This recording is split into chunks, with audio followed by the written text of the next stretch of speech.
Okay, so let's get into this week's Torah portion, Parshas Emor. There's, once again, this is a powerhouse of a parsha with many, many mitzvos in it. I think, if I remember correctly, is it 54 or 64 mitzvos in the parsha? So very, very fully loaded once again. So let's go through it a little bit. I'm going to read inside from the beginning. I'm going to be skimming over different verses, but I want to give over the gist of what happens in the first third of the parsha or so, or maybe even almost half of the parsha.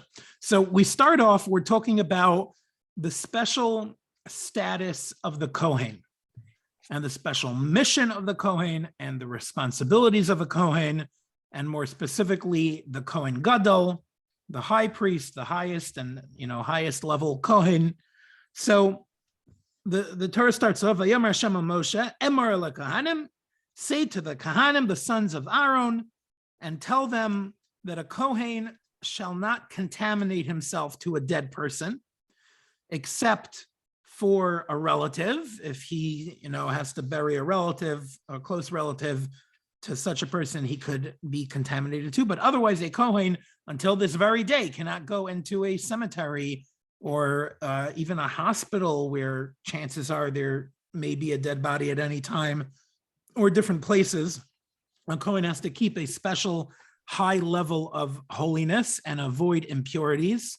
And, in a place like Israel, for example, which is so rich in history, and there are so many, thousands and thousands of people and Jews who have been buried all around the country. So there's many places that a Kohen cannot travel. A Kohen needs his own special GPS or, his own version of Waze when he's traveling Israel to make sure to avoid cemeteries or even roads that unfortunately were paved over cemeteries, like ancient cemeteries that's possible to find. So it's a whole deal for a Kohen to avoid that. Okay, and a Kohen should also, a few other things specifically that he shouldn't do. He shouldn't shave his head, should not shave the edge of his beard. They should be holy to Hashem. They should not desecrate the name of Hashem. They should not marry a woman who is, comes from a bad lineage or even a woman who is divorced, which is not a blemish in a woman per se, but a special law that a Kohen has to specifically marry. Any Kohen cannot marry a divorcee. The Kohen Gadol specifically needs to marry somebody, a girl who has never married before. And then we have the laws of the Kohen as well. And the Kohen Gadol, who has a special job, and he has to marry a girl who's never married, and he has to stay holy as well. And then when it comes to a Kohen who's doing service in the Beis HaMikdash, so the Kohen himself cannot have any kind of blemish, can't have a broken leg or a broken arm. This I'm going to read a little bit from chapter 21, verse 16 through 18, 19, 20. Hashem spoke to Moses, saying, speak to Aaron, saying, any man of your offspring throughout their generation, in whom there will be a blemish, shall not come near to offer the food of his God. For any man in whom there is a blemish shall not approach. A man is blind or lame, or whose nose is broken, or has one limb longer than the other, or a broken leg, or a broken arm, et cetera, et cetera. I'm not going to go through every single one. But basically, he has some kind of defect in himself. He has some kind of injury, or in some cases, a birth defect. Cannot bring the services, the karban, in the Beis HaMikdash. And again, the warning to stay holy. And then we're going to talk about safeguarding the holiness of the offerings. So somebody who has contaminated himself, in the beginning of the parsha, we were talking about tuma of a tumas mace, of somebody who came in contact with a dead body, but there's other ways to become tameh as well, to become contaminated as well. And there also, a person cannot eat from any holy foods, any food that comes out of the Beis HaMikdash, or comes from any of the sacrifices that were brought cannot be eaten by somebody who's not holy not pure until he purifies himself, goes to the mikvah. He has to sometimes wait a certain amount of time. And then the next idea is teruma. Teruma is a special food that the Kohanim were given to eat, and a Kohen could eat teruma, and a non-Kohen cannot eat teruma. And there's this idea of like violating something that's holy, and where a non-Kohen is forbidden from eating that truma. Interestingly, the Torah actually talks about what about a Kohen's daughter. So lineage, in the sense of kehuna, gets passed from father to child. So a father will pass it to his daughter. It's not like it only gets passed to a son. It'll get passed to a daughter as well. But when the daughter marries somebody, that man will now dictate what she could eat. So if that man is not a Kohen, then once she marries him, she can no longer eat truma. Now, what happens if she gets divorced or widowed? So if she returns to and then she returns to her father's house. So the Torah says that if that's the case, then she could go back to eating truma. But I believe I don't see this right now in the pasuk, but I think I saw it in one of the commentaries, that if she had kids and those kids now cannot eat truma because her husband was a Yisrael, let's say, was a non-Kohen, and then her husband died. So now she's a divorced or widowed woman, either way, and she has kids who cannot eat truma because they follow the lineage of their father, who's not a Yisrael. So in such a case, she cannot revert back to her earlier status and cannot go back to eating truma. And then, Rabbi, can I just, so it just applies, the lineage is only for Kohanim? I mean, because normally we take from our mother. Right. So that's a very good point. The lineage of everything follows the father, with the only exception of Judaism. Judaism, the fact that somebody is a Jew passes through the mother to son or daughter, and the status of the father is irrelevant in that case. But when it comes to lineage of which tribe somebody is from, that passes the father. Interestingly, by the way, you actually see that at the end of this week's parsha. I wasn't planning on getting to there, so I may as well mention it now. There's a story at the end of the parsha of somebody who's let's see, the Mikallel, somebody who cursed God's name. So all the way at the end. So that person, interestingly, the Torah says that he was in the camp of Israel, and he was called Ish HaYisraeli, Ben HaYisraelis, Ish HaYisraeli. He was the daughter of a Jewish woman and a man of Israel. And the commentators say, I saw in the Archaim, that his mother was Jewish and his father was not. So he was kind of misplaced, because right now, if somebody's father is Jewish, there's no practical difference that it'll have on his life, because I guess the question of, no, not even the question of kuna, sorry, there's no practical difference, because it doesn't matter which tribe you're from Reuven, Shimon, Levi, Yehuda. The only thing is, if his father's not Jewish, he's obviously not a Kohen. So he wouldn't do, like, even nowadays, there are some, the Kohen could go bless people, for example, Birkas Kohanim, but obviously the son of of a guy who's not Jewish is not going to do that because he's not a Kohen. But other than that, there's no practical difference. But when the Jewish people were camping out, when they were traveling from Egypt till the land of Israel, and even then, once they divided themselves up in the land of Israel, everything was divided based on their camp and their tribe. They were from a specific shevet. So as they have this whole parade through the desert, but everybody's in these little camps, and every camp has their degel, has their flag, and they are traveling in a specific formation. I wonder if I have a picture of this. Very often the back of the art scroll We'll describe it. Yeah, right here. Yeah, let's see if I can get this up to you guys on the screen. So here we have a map of the travels of the Jewish people. So they were in this kind of like plus shaped. And if you look closely, you'll see the names of each of the tribes. Okay. And then when you come to when we settled in the land of Israel,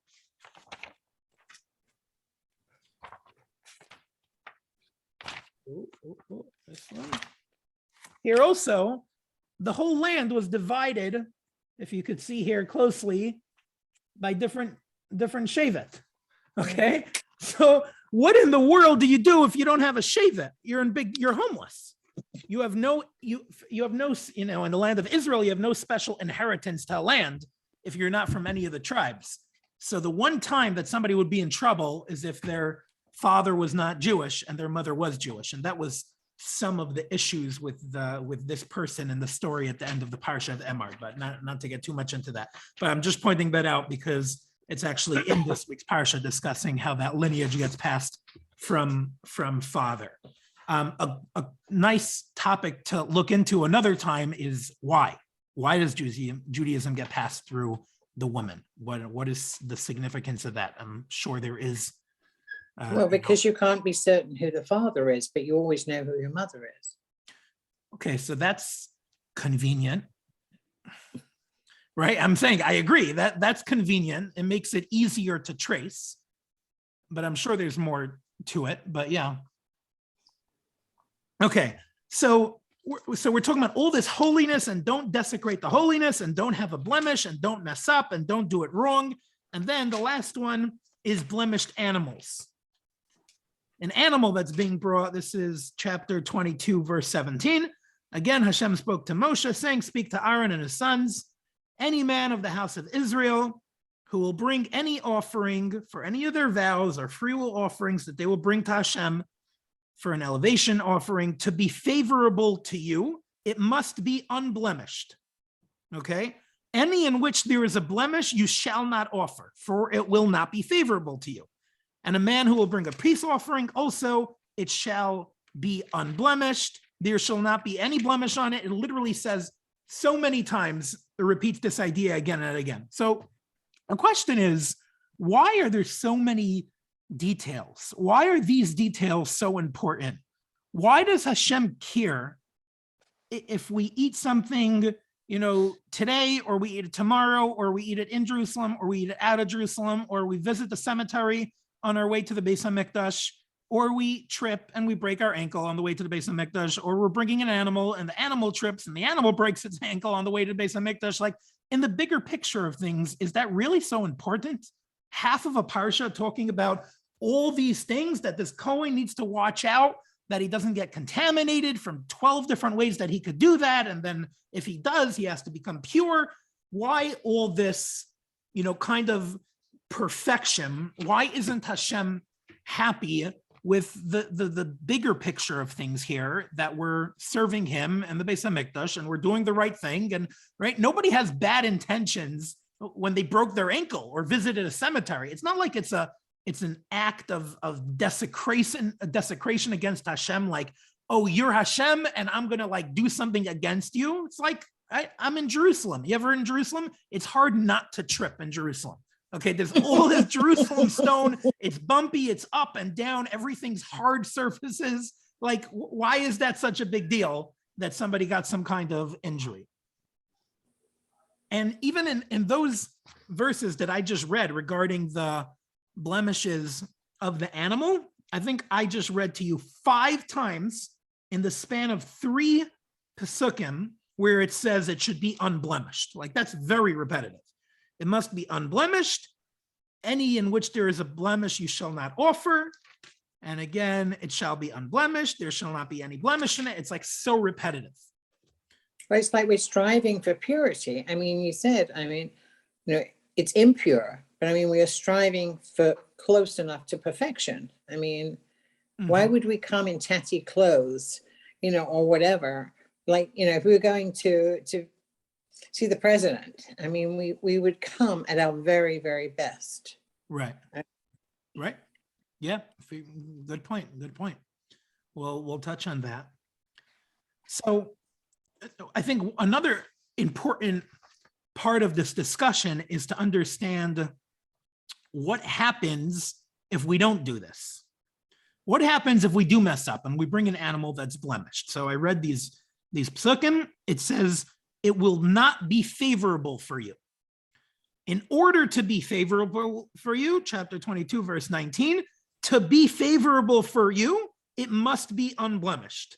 And again in 20, any in which there is a blemish, you shall not offer, for it will not be favorable for you. So what does it mean to be favorable for us? So obviously it means that there's a benefit that we have in bringing a carbon. Okay, that's probably not news to you. We've talked about this idea in the past. It is not favorable to us. What does Hashem view it as? I don't know. Honestly, Hashem might not know, care whether the animal is blemished or unblemished in of itself is probably not the point. The point is what it does to us. It will not be favorable to us. So we know, we've spoken about this again here as well, that a big part of the purpose of a carbon is to bring us closer to Hashem. So it sounds like when it says it will not be favorable for us, it sounds like it will not bring us closer to Hashem. It will not accomplish what we've set out to try to accomplish. In many circumstances, a person who's bringing a carbon can choose to bring a less expensive option if he can't afford a prime cow or ox. Very often, the Torah will say, if he can't afford that, he can bring a bird offering, which is much cheaper, or even a flour and oil offering, which is literally a few bucks. And a person can fulfill what he's trying to do with that amount as well. So that means that it's better to bring a proper $3 flour offering than to bring an ox offering with a broken leg, even if that ox had costed you $400 or involved a lot of work. Now, I don't know if we would all relate to such a thing. If I offered you, I wanted to give you a gift and I offered you a choice. You can have a new Kia. What's my car? I have a Kia something. I have a Kia Sorento. Okay, it's a decent car. Brand new, perfect condition Kia Sorento, probably goes for about $30,000 new. Or I'll give you a $100,000 Range Rover with a big scratch on the roof. My assumption is you would take the Range. I hope you better take the Range Rover. you better take the Range Rover, because at the very least, if the scratch bothers you, you can probably sell it and buy 3 of those Kias. So it seems a little funny that Hashem would prefer the $3 flour offering than a slightly blemished and devaluated ox or cow or larger thing. But I think if we're looking at it in the realm of the purpose being to build our relationship to become closer to Hashem, then maybe these details do matter. Hashem sets out in the Torah the laws of how he wants us to serve him. There's a lot of meaning behind every single nuance in the Torah. We very often here in TorahTalk will touch on maybe one of them. If we have time, there's plenty of them we could touch on still today, of the significance literally behind every letter in the Torah and every instruction of the Torah. So there's meaning in every single one of these laws. Without getting into them now, the point is that Hashem felt that for them to be done in this way is significant. And we are trying to become closer to Hashem. So for us to become closer to Hashem by doing something that he doesn't want is ridiculous, is almost silly. It doesn't even make any sense. It's understandable that even if we do less, if we do it in the way that the recipient wants it, we'll gain more out of that relationship. I think if we could take this down to, relevant planet Earth, because when we give to one another, we also become closer to them. If someone wants to become closer to their spouse or neighbor or family member or whatever, an amazing way to do that would be to give. But the ideal way to give is in a way that will cause us to have more friendship and love and connection to the person, is to give in the way that the recipient would want it. So when I go and, let's say I want to buy my wife a present. So I know, I'm kind of making this up a little bit, that she likes, let's say, a large fruit smoothie from Brewster's with strawberries and bananas and blueberries and crushed Oreos and a drizzle of caramel and whipped cream, let's say, or whatever. So that, what does that cost? $4? $7 with inflation, maybe. Used to be $4.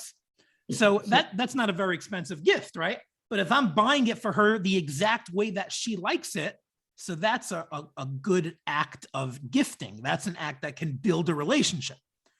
If I go and for whatever reason, they don't have, let's say the $7 is too much. So I say, you know what? I know you like the smoothie, but I don't know, they were out of fruit. So I just got regular ice cream, and I wasn't in the mood of getting you caramel. So I got chocolate syrup and whatever. And like now what I'm coming back with, the same few dollars, is going to lose a lot of its significance because I'm not buying her something that she would have wanted.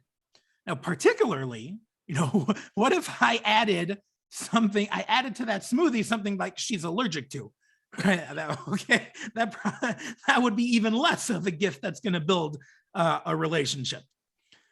So, one way that I like to think of this is when this idea that when we give, you want to give the way the person wants, in the most ideal way. So like one mitzvah, for example, is hachnasas archem, inviting someone into our house or inviting somebody for a Shabbos meal.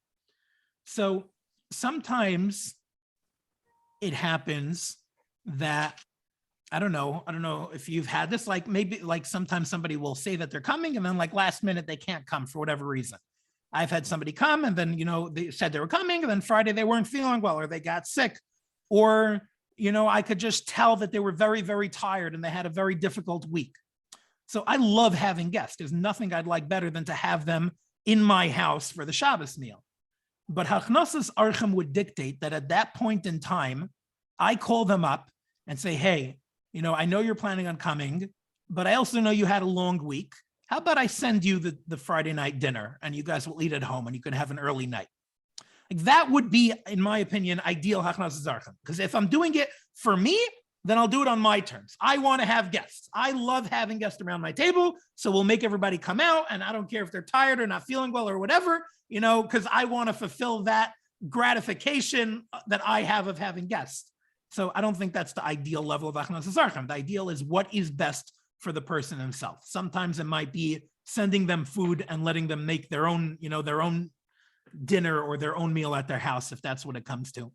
So it's interesting because we want to benefit from the relationship by giving, but the way to do that is, which means to say it's almost selfish in a way, because we want to become closer to Hashem. I want to become closer to you, to the one I'm inviting to my house. So it could almost be like a selfish reason. But yet, even if it's about me that I want to come closer to you, I can't do it on my terms. It's only going to work if I do it on your terms. That's our relationship with Hashem. We want to come closer to Hashem, but the only way to do that is to do it on his terms, to do it the way he's instructed us to do it.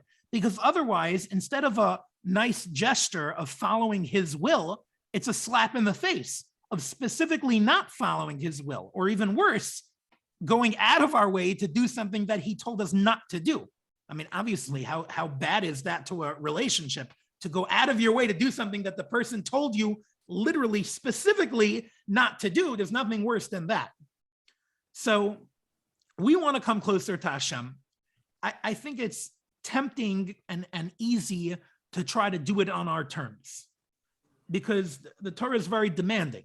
So if we switch it up a little bit and try to relax it a little bit and make it a little easier, it's a lot easier for us to serve Hashem.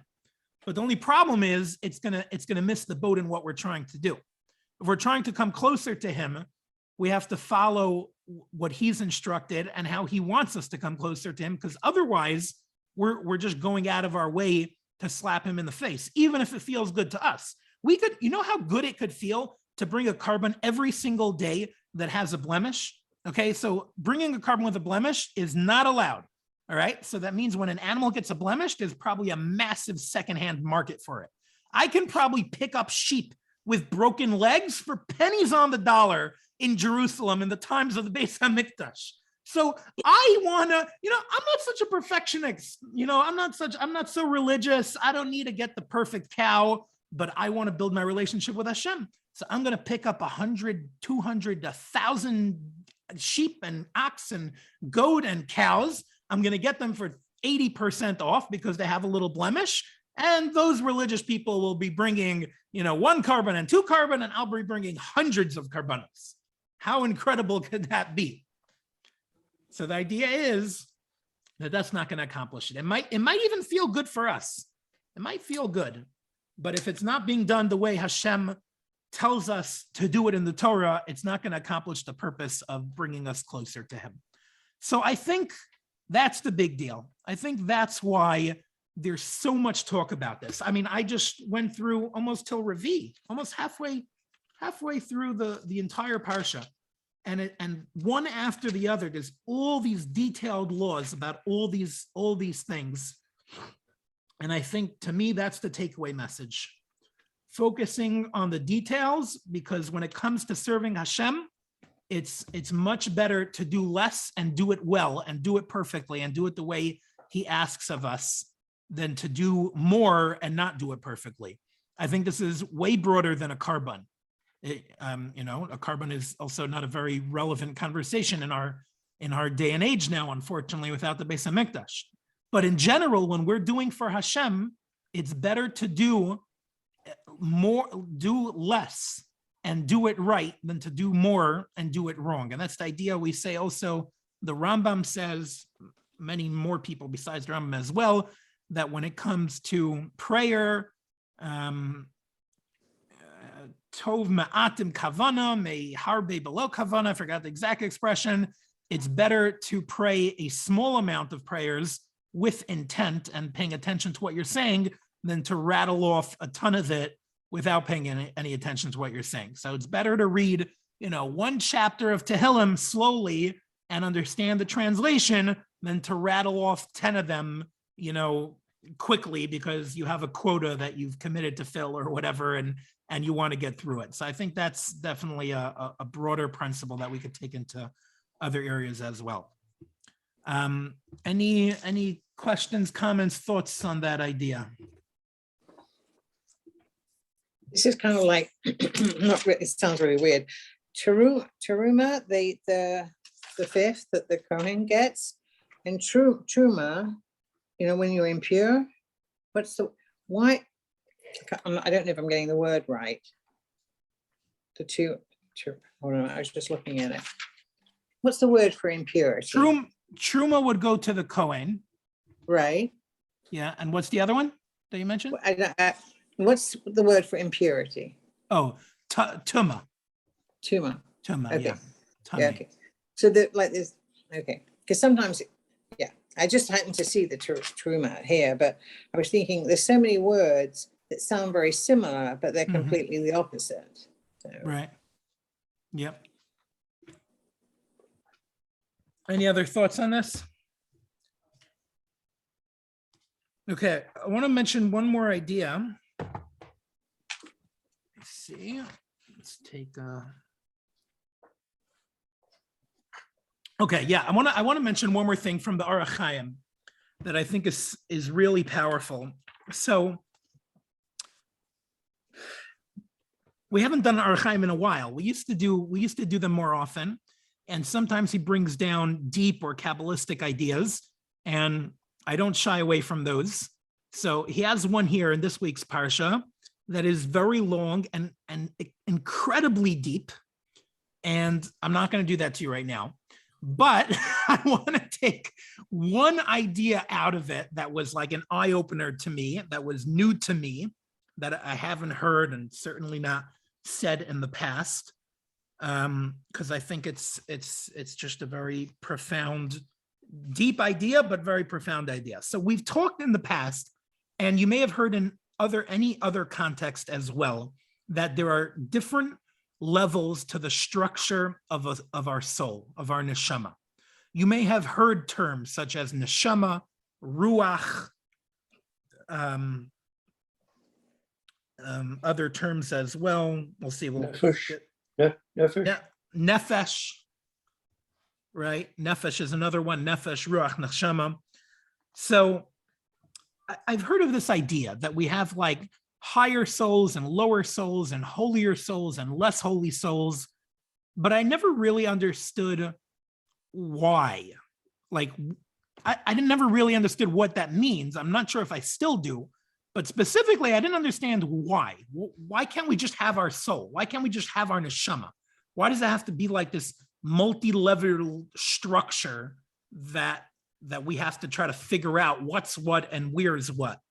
So he talks about this in depth because it connects to this week's Parsha in the context of talking about what a Kohen could do and what a Kohen could eat and what a Kohen can't eat. There's a lot of talk about holiness and desecrating holiness and untouchable holiness, and there's different hints that he sees as alluding to something far deeper. So I just want to point out this, like what was an eye-opener to me. So he says we have 4 levels of our soul.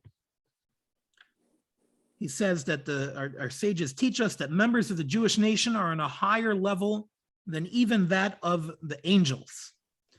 And he talks about 4 different worlds that Hashem has created, and our soul, which is split into 4 parts, or there's 4 levels of it that is corresponding to these worlds.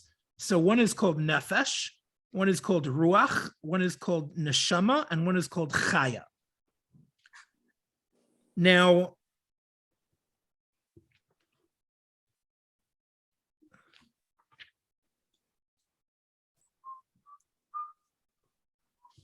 okay, so let's read a little bit. So now Hashem made a connecting point for so we have these different worlds. We have 4 different worlds. We have 4 different levels of the soul. And all of this meets in a human being, or I should say probably more specifically in a human Jew who has the merit to have these different levels of soul. So he made a connecting point for all the worlds, spiritual and physical, in the upright person, in a good, proper person. In such a person, Hashem bound together all aspects of material and spiritual existence. For Hashem constructed the materiality of man, the physicality of a person, out of 4 basic elements of the physical world: earth, air, fire, and water. And he imbued in him with the very same spiritual framework that sustains each of all of these 4 worlds. So he explains, you should know that by nature, physicality opposes any bond with spirituality, even more than the opposition between fire and water. They're so contradictory to one another, spirituality and physicality, that they're like fire and water in the way they relate to each other. They cannot coexist inside one entity. Hashem, therefore, employed his infinite wisdom and created in man an initial foundation of the soul, which is called the nefesh, that's the lowest level of the soul, which contains only a small portion of spirituality.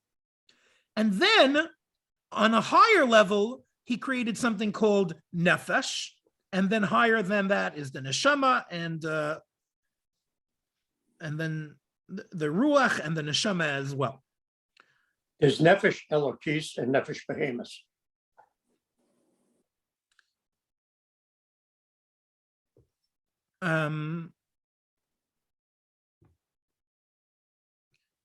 He doesn't use any of those terms. He almost seems to blend the two, because he's saying that nefesh. Well, one is spiritual and one is physical, the animal. Right. The animal is survival. Nefesh Behemoth is our need to survive. All right. At the same time, we have Nefesh Elokis because we're spiritual people. Right. So it's interesting. So he doesn't make that distinction, but he does say that nefesh is the meeting point between the two. So I think that correlates well with what you're saying. So the ruach is on the higher levels above nefesh are so spiritual that they cannot remain in the physical body without a middleman. That middleman is the nefesh. So why are we split into different levels of our soul? Because the purest and highest levels of our soul cannot exist inside a physical body. And Hashem wanted to bring this all together, to give man the ability to blend spirituality and physicality. The only way to do that is to put a relatively lower level of spirituality in the level of the neshama that's going to be within the body. And then he talks about what our good deeds do to us. The good deeds that we do, the mitzvahs and the Torah learning that we do in this world, elevate that level of our nefesh to a higher level. Essentially, it's a big gamble to put fire and water in one element, right? So putting a nefesh in a body is already risky as it is, because what is that body going to do? If that body does bad things, the soul is going to become more and more tainted and impure, and it's not going to be able to coexist in the body. So I'm kind of explaining this in my own words. So what if we give the person a lower level of soul, and then we give him the ability to elevate that based on his actions? So now he starts to do mitzvahs, and now he's proving that he's using his body well. He's using his physical body to go and do mitzvahs. His hands can do mitzvahs, his mouth can do mitzvahs, everything can do mitzvahs. Now he's showing that he's worthy of having more spirituality inside himself. And therefore, he elevates the level of the nefesh to the level of ruach. Now he brings into himself a much higher and holier level of holiness of his soul, even into himself, even into his body. So that's what happens when we do mitzvahs. And unfortunately, that also happens in the reverse when we do averos, when we sin and we blemish the soul, and then it goes down, down a level or down 2 levels. And the sensitivity of our neshama is also changes. So as we get holier, we have less of a tolerance for bad. And I don't know, to me, this is interesting. Like, this is fascinating to me because it makes so much sense, because sin brings to sin, and sin brings to a less and less holy and pure neshama, which then means that we can have more sin. Once the spirituality is leaving us and we don't have that contradiction, you could see how a person who is devoid of holiness and devoid of spirituality has no problem continuing a sinful life, because he's banished all holiness out of him. So it's going to be a very kind of painful exercise to get that back. He's going to have to prove that his body is worthy of receiving holiness, and he's going to have to do that by doing mitzvos and cutting back on his averos, hopefully, and slowly he'll be introducing holiness into him, which will then give him an appetite and a tolerance for more holiness, and hopefully lead him to be a growing Jew and kind of go on and on.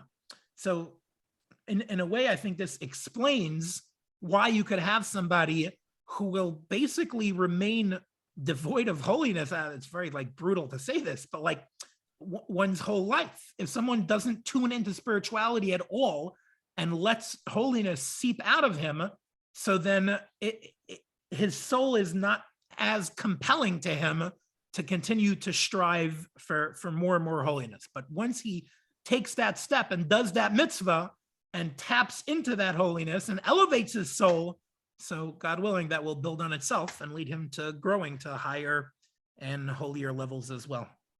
Okay, that's what we have time for today. If anybody wants to share anything. Have a wonderful trip. Okay, Yes. Thank you so much. Yeah, so Okay, next week, look out for that WhatsApp, and Yeah.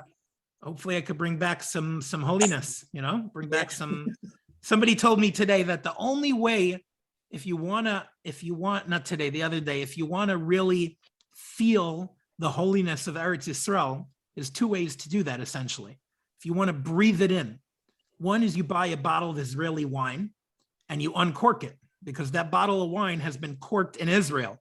So it means the ear in that wine is from Eretz HaKodesh, from the Holy Land. And I think the same applies to a bag of Bamba. If you buy Bamba, even here in Winn-Dixie, that comes from Israel. Open that Bamba, take a whiff of the holy ear of Eretz Yisrael. Okay, have a good week, everybody.